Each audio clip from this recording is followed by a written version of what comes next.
Hi friends, welcome back to our channel.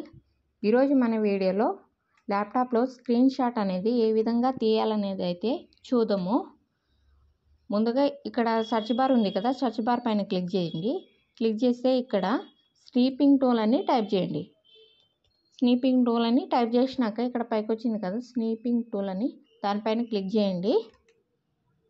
Click చేస్తే మనకు స్నీపింగ్ tool అనేది వచ్చేసింది కదా.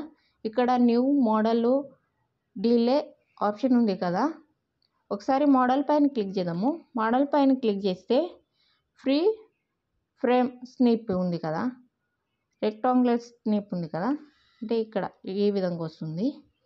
అండ్ విండో స్నిప్ ఉంది కదా, విండో మొత్తం వచ్చేస్తుంది.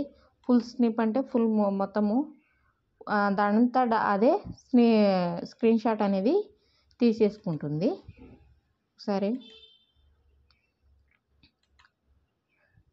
ఈ విధంగా మోడల్ అనేది మనకు ఏ మోడల్లో స్క్రీన్ షాట్ అనేది తీసుకోవాలనేది ఇక్కడ ఉంటుంది. నేనైతే రెక్టాంగులర్ స్నీప్ ఉంది కదా, దానిపైన క్లిక్ చేస్తున్నాను. క్లిక్ చేస్తే ఆల్రెడీ ప్లస్ మార్క్, ఈ ప్లస్ గుర్తు వచ్చినట్టయితే స్క్రీన్ షాట్ తీసుకోవచ్చని అర్థము. ఒకసారి మౌస్ ఉంది కదా, మౌస్కి రైట్ క్లిక్ గట్టిగా పట్టుకొని ఏ ఏరియా కాడికి మనకు స్క్రీన్ షాట్ కావాలి అనేది అయితే సెలెక్ట్ చేసుకోండి. రైట్ క్లిక్ ఇచ్చి గట్టిగా పట్టుకోండి. ఈ ఏరియా కాడికి మాత్రమే నాకు స్క్రీన్ షాట్ కావాలి అనుకుంటే గట్టిగా పట్టుకొని వదిలేసేయండి. ఇక వదిలేస్తే స్క్రీన్ షాట్ అనేది వచ్చేసింది కదా.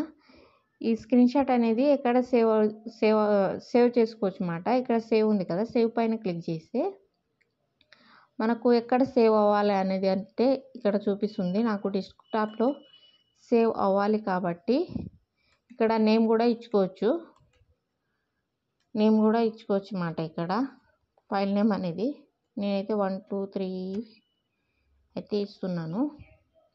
సేవ్ చేయండి. సేవ్ చేసి ఒకసారి చూద్దాము సేవ్ అయిందా లేదా అనేది. డెస్క్టాప్లో ఇక్కడ కనిపిస్తుంది కదా 1 2 3 అని, దానిపైన అయితే ఒకసారి క్లిక్ చేయండి. క్లిక్ చేస్తే స్క్రీన్ షాట్ అనేది వచ్చేసింది. ఈ విధంగా ఈజీగా స్క్రీన్ షాట్ అనేది తీసుకోవచ్చు అన్నమాట. ఈ వీడియో నచ్చినట్టయితే ప్లీజ్ లైక్ అండ్ సబ్స్క్రైబ్ చేసుకోండి.